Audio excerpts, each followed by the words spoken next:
It is less than 6 months ago that we posted the video of the little red mower going up and down the 11th and 14th fairways of the country club. Amongst all of the long grasses and spreading weeds of the country club, 2 fairways remained and were clearly identifiable as part of a golf course. Elsewhere, someone had used their time and resource to hire a larger and more capable mower to do the same to fairway number 2. Others had been out with hand-pushed mowers to try and make an impression on what was escalating into an environmental mess. For most of us, we felt that we just did not have the ability or energy to make any difference. We felt powerless. We felt impotent. Every day we could see the situation slowly becoming worse. We felt we had been badly let down. And 1 year on from the golf course being closed, it felt inevitable that the once beautiful green space outside our homes and in the community that we walked or rode our bike was never going to be something we could be proud of again. But since then, the community of this peninsula has proved to itself that there is always a solution to every problem. We secured the use of an industrial mowing machine and were able to inspire a small group of people to give up hours and hours of their time to begin a program of systematically and methodically bringing the situation under control with this new and bigger mower. As we organised that capability, we were substantially aided as Gatman's Mowers and More came to us and added their considerable capabilities to our mission. And then, as we focused on the grass in and around the fairways, we realised we had maybe an even bigger problem facing us as we noticed pest plants and weeds seeding and spreading vociferously. Through the relationship we had already established with Forest and Bird and our newly found awareness of the tireless work their volunteers were doing maintaining traps and bait stations around the country club, we were introduced to restore hibiscus and bays. We decided to form a community trust and organise ourselves to a precise programme of work to address the challenges beyond the fairways and to look at the country club land as a whole. And as we did this, our friends from We Do Landscaping got in touch, and before long we had a plan to initiate the first volunteer day where we could organise teams of people to tackle the pest plants and weeds, the bunkers, the cart paths, the rubbish which was gathering everywhere, and the areas of the course which had not had any care or attention paid to them for over a year.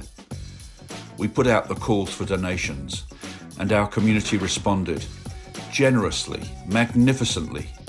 We put out the call for volunteers. We now have over 130 people who have invested and are investing their energy and time and resource into looking after our environment. We asked for some volunteers to consider becoming patrons and give additional time to taking care of at least one fairway each. We now have a team of over 30 patrons who are curating their part of the country club and organising others to do the same. We asked for food and drink from businesses on the peninsula as we organised barbecues for the end of each volunteer day so that everyone could be refreshed after all their work and also meet each other and learn from one another and be inspired by what was being achieved. Woolworths, Pack and Save and the Coast Clinic all responded and supported us as we celebrated our progress and planned for more. And all the while this was happening, our business supporters continued to promote us and financially donate. Sean and the team at the Kitchen Door, Fraser and the team at Next Bar and Eatery, Cherry Cafe, Gulf Harbour Liquor and Gulf Harbour Food Market. And our Auckland City councillors have consistently supported us as well as our local board. Our media partners have been magnificent. Hibiscus Local Matters, RNZ, Stuff and NZME have actively come to us and got engaged in discussion and communicated a balanced narrative in support of what we are trying to achieve. At our volunteer day 6 days ago in December, a busy time of the year for so many, we had an amazing group of people come out on a Sunday morning to again tackle the pest plants and weeds along the side of the 9th fairway.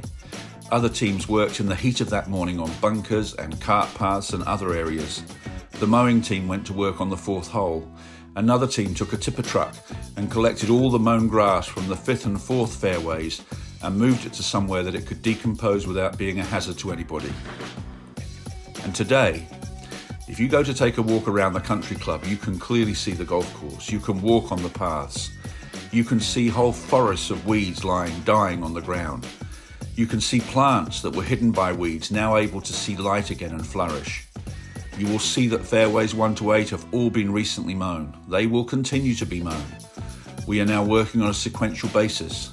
We think we will be able to cut most of the fairways every month. We will get better. We are putting in systems to make sure that we learn as we go. We are focusing on extracting the most value out of every single cent that is donated. And we will be doing it all through the holidays and into 2025. And we are going to keep doing it until the green space is secured for all of us. Keep on removing the rubbish. Keep on mowing. With our partners from Forest and Bird keeping the rodents managed with their volunteer teams. Keep on landscaping, clearing paths. Keep on tackling the pest plants and weeds. One of our volunteers wrote a whole application to help us to understand where to place our focus and made it available to everyone. Our Patreon community now has videos that train them to be able to update it all as we progress. This is not a hapsy-flapsy undertaking. We have moved from a community that was largely having something bad being done to them to being a community that is taking organised action to turn that into something good. Maybe something that's even great. It feels good to be a part of this community. Good to feel that there is something that we can do about our situation. Good to feel connected to like-minded people. Good to realise that those houses just down the road from where I live are also filled with people who want to see our future secured and are prepared to get involved and get in the game. Some of us have met more people and got to know them than we have met and got to know in years. It is life-giving. It gives oxygen to our day-to-day. So this video is really to recognise all of those people who have been a part of the journey. From the anonymous original donor of the John Deere mower to the person who donated $5 yesterday. It takes a community, and this is ours, and it's great. Thank you, everyone. All the best for the holidays and for 2025. We will see you all again in January.